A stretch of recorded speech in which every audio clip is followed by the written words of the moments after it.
Hi friends, मैं मुकेश बाकर education channel पर आपका हार्दिक स्वागत करता हूँ। हम पीछे की क्लास में सर्वोच्च न्यायालय के बारे में पढ़ रहे थे, यानी न्यायपालिका के बारे में पढ़ रहे थे। न्यायपालिका का कुछ पार्ट बचा हुआ है जो आज पढ़ते हैं इसके बारे में। अब देखो, न्यायपालिका के कुछ अधिकार भी होते हैं। तो कुछ अधिकार, क्या क्या अधिकार होते हैं, उसके कार्य हैं, हम क्षेत्राधिकारों के बारे में चर्चा करेंगे।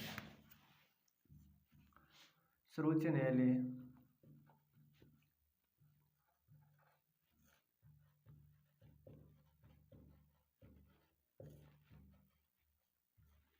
कार्य एवं क्षेत्राधिकार।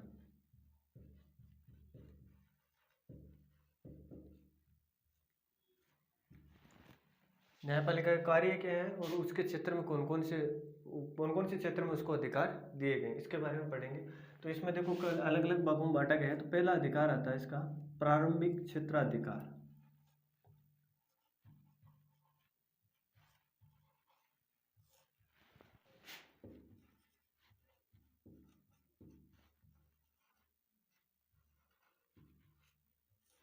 प्रारंभिक क्षेत्राधिकार, प्रथम प्रारंभिक क्षेत्राधिकार यानी प्रथम क्षेत्राधिकार क्या होता है, इसका क्या अधिकार होता है। प्रथम क्षेत्राधिकार अनुच्छेद 131 के तहत, कौन से अनुच्छेद में, अनुच्छेद 131 में, इसमें आते हैं मौलिक अधिकारों से संबंधित जितने भी अधिकार होते हैं, मौलिक अधिकारों से संबंधित। पहला आता है मौलिक अधिकारों से संबंधित, दूसरा आता है राष्ट्रपति व उपराष्ट्रपति के निर्वाचन से संबंधित,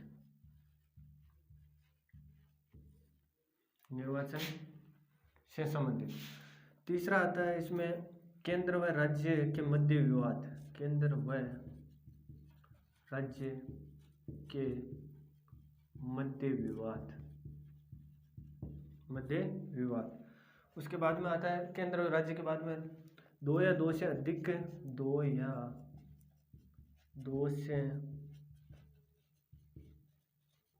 अधिक राज्यों के मध्य विवाद। प्रारंभिक क्षेत्राधिकार में सर्वोच्च न्यायालय के अनुच्छेद 131 के तहत मौलिक अधिकारों से संबंधित जितने भी विवाद होते हैं, राष्ट्रपति और उपराष्ट्रपति के निर्वाचन से संबंधित जितने भी विवाद है, केंद्र और राज्य के मध्य कोई विवाद होता है कोई नए कानून बनाने पर या किसी भी आधार पर, उसके बाद में दो या दो से अधिक राज्यों के मध्य विवाद होते हैं। ये सारे विवाद सर्वोच्च न्यायालय के अधिकार में आते हैं। सारे विवाद किसके अधिकार में आते हैं? सर्वोच्च न्यायालय के अधिकार में आते हैं। न्यायालय के अधिकार यानी अधीन आते हैं। ये तो था आपका प्रारंभिक क्षेत्राधिकार अनुच्छेद 131 के तहत। अब दूसरा पढ़ेंगे हम अपीलीय क्षेत्राधिकार। नंबर 2, अपीलीय क्षेत्राधिकार।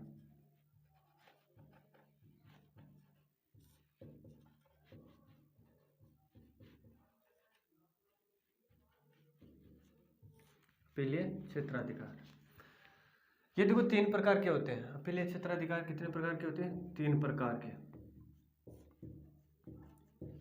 के। कौन कौन से? एक तो दीवानी मामले,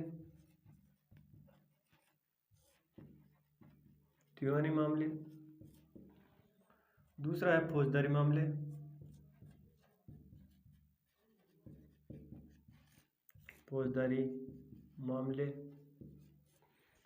तीसरा आता है आपका संवैधानिक मामले।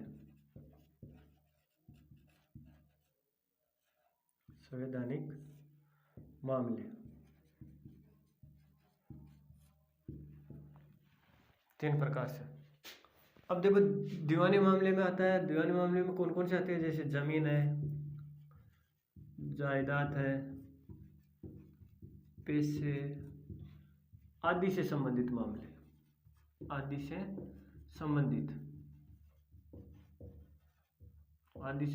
मामले कहाँ जाते हैं? सर्वोच्च न्यायालय में जाते हैं। ये अपीलीय क्षेत्राधिकार किसको दिया गया है? सर्वोच्च न्यायालय को दिया गया। उसके बाद में फौजदारी मामले, जैसे किसी लूट, डकैती, हत्या आदि से संबंधित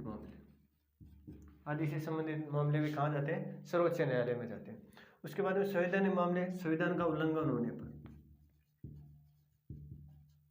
संविधान का उल्लंघन होने पर जितने भी मामले बनते हैं वो कहाँ जाते हैं? सर्वोच्च न्यायालय के अधिकार में आते हैं। उसे अपीलीय क्षेत्र अधिकार कहा जाता है। ये दूसरा था। उसके बाद में 3 नंबर आता है सर्वोच्च न्यायालय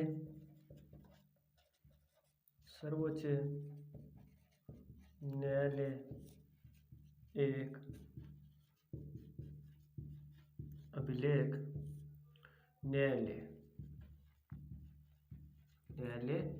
है। सर्वोच्च न्यायालय एक अभिलेख न्यायालय, इसका मतलब ये है कि जो भी निर्णय दिए जाते हैं उनके साक्ष्य या सबूत रखे जाते हैं। जो भी निर्णय सुप्रीम कोर्ट के द्वारा या सर्वोच्च न्यायालय के द्वारा दिए जाते हैं उन्हें सबूत के तौर पर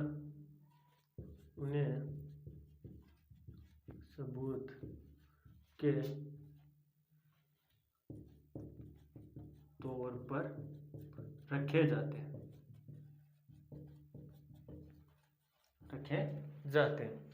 ये तीसरा था सर्वोच्च न्यायालय एक अभिलेख न्यायालय है। सर्वोच्च न्यायालय एक अभिलेख न्यायालय, इसमें जो भी यानी सुप्रीम कोर्ट के द्वारा जो भी फैसला दिया जाता है, जो भी मामले आते हैं, जो भी फैसले दिए जाते हैं, उनके साक्ष्य और सबूत के तौर पर रखे जाते हैं। उन्हें सबूत के तौर पर अपने पास में रख लिए जाते हैं। ये 3 नंबर था। अब 4 नंबर आता है न्यायिक पुनरावलोकन। न्यायिक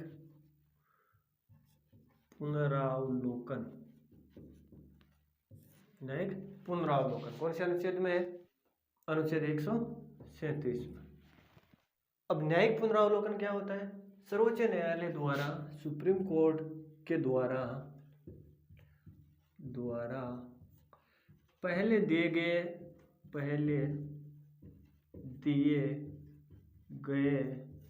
निर्णयों में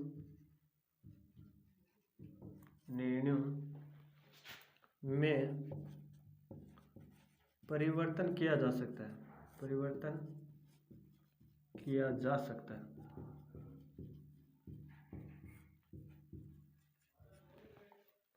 न्यायिक पुनरावलोकन 137 अनुच्छेद के तहत सुप्रीम कोर्ट के द्वारा पहले दिए गए निर्णयों में परिवर्तन किया जा सकता है। यदि एक ही प्रकार का कोई मामला हो, दोबारा यदि सर्वोच्च न्यायालय में आता है तो उसमें कोई परिवर्तन कर सकता है। ये सुप्रीम कोर्ट को क्या है? अधिकार है।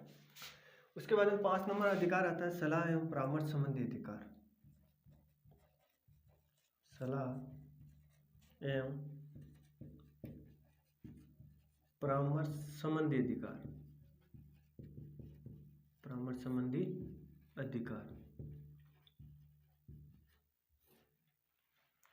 सलाह एवं परामर्श संबंधी अधिकार, ये कौन से अनुच्छेद में आता है? अनुच्छेद 143 में।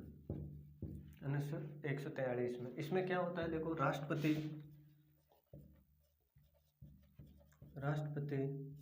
सर्वोच्च न्यायालय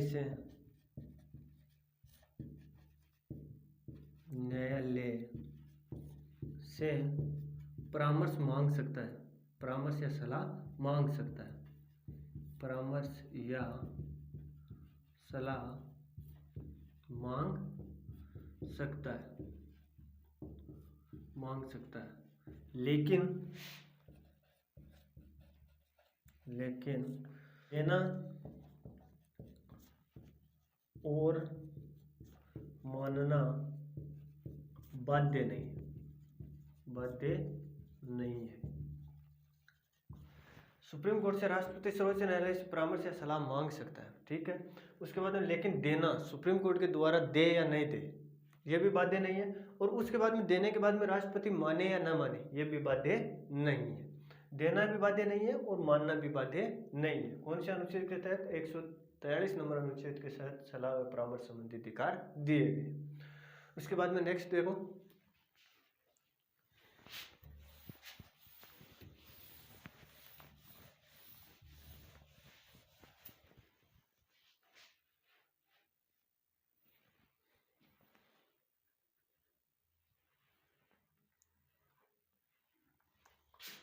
उसके बाद में आता है एक अनुच्छेद 32 के तहत 5 प्रकार की रिट जारी करता है सर्वोच्च न्यायालय। अनुच्छेद 32 के तहत नेक्स्ट पॉइंट आपका 6 नंबर पॉइंट, सर्वोच्च न्यायालय अनुच्छेद 32 के तहत 5 प्रकार की रिट जारी करता है।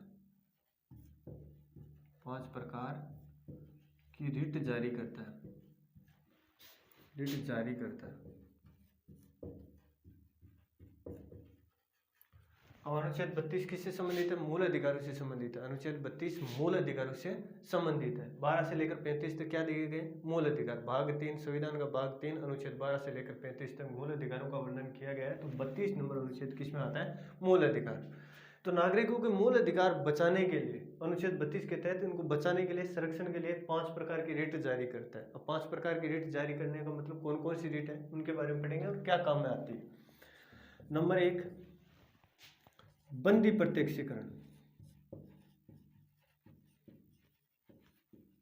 बंदी प्रत्यक्षीकरण ये रिट किसी मुजरिम को पकड़ने के 24 घंटे के अंदर अंदर उसको मजिस्ट्रेट के सामने उपस्थित करना होता है। 24 घंटे में मुजरिम को मजिस्ट्रेट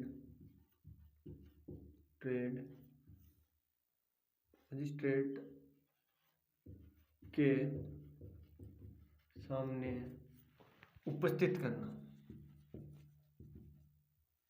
उपस्थित करना, यह तो होगा बंदी प्रत्यक्षीकरण। किसी मुजरिम को पकड़ लिया गया, उसको 24 घंटे में मुजरिम को क्या उपस्थित करना? मजिस्ट्रेट के सामने उपस्थित करना। यह होता है बंदी प्रत्यक्षीकरण। पहली रीट थी आपकी। दूसरी रीट देखो, दूसरी आती है परमादेश। 2 नंबर आती है परमादेश। किस आदेश है? इसका मतलब होता है किस आदेश से उच्च को निम्न को आदेश देना, यानी उच्च निम्न को आदेश देना। उच्च अधिकारी हो, चाहे सर्वोच्च न्यायालय की बात करें तो सर्वोच्च न्यायालय होता है वो निम्न यानी उच्च न्यायालयों को। उच्चतम न्यायालय कौन सा है? सर्वोच्च न्यायालय। उच्च न्यायालय कौन से होंगे? जैसे हाईकोर्ट वगैरह, तो उनको क्या दे सकता है? आदेश दे सकता है। यह है परमादेश। किस आदेश से आप कार्य कर रहे हो यह पूछ भी सकता है। परमादेश 2 नंबर की रीट थी। 3 नंबर आती है अधिकार पर्चा।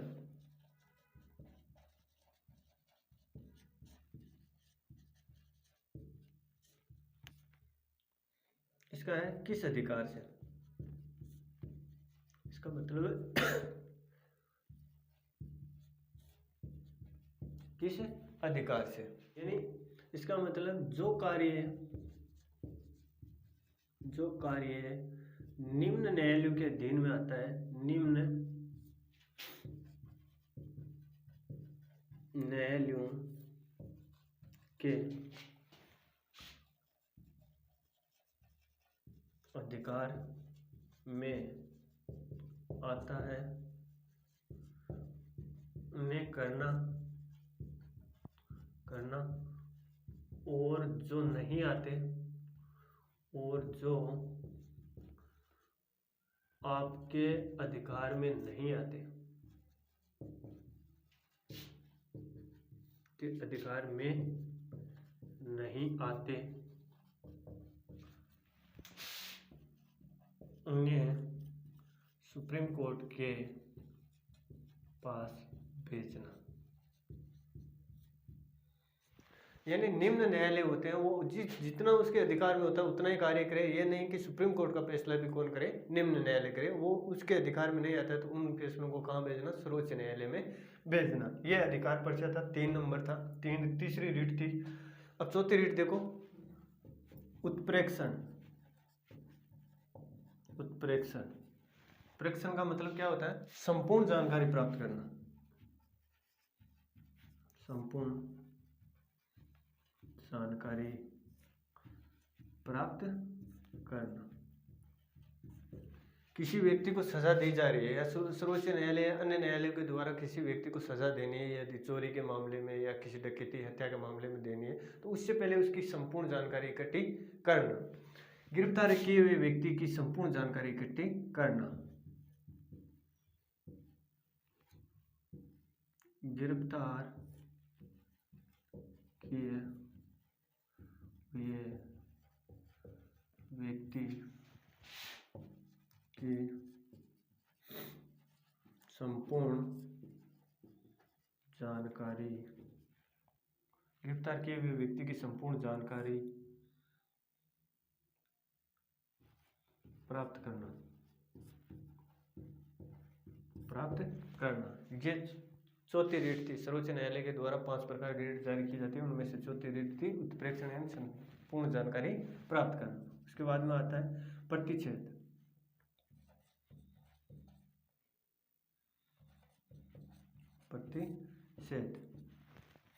प्रतिच्छेद का मतलब होता है मना करना। यानी जो जिस न्यायालय के क्षेत्र में आता है उन कार्यों को करना, नए क्षेत्र में आते हैं उन कार्यों के लिए क्या कर देना, मना करना। जिसके क्षेत्र में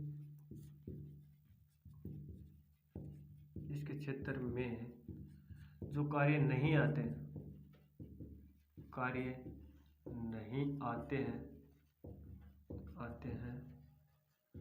उन्हें मना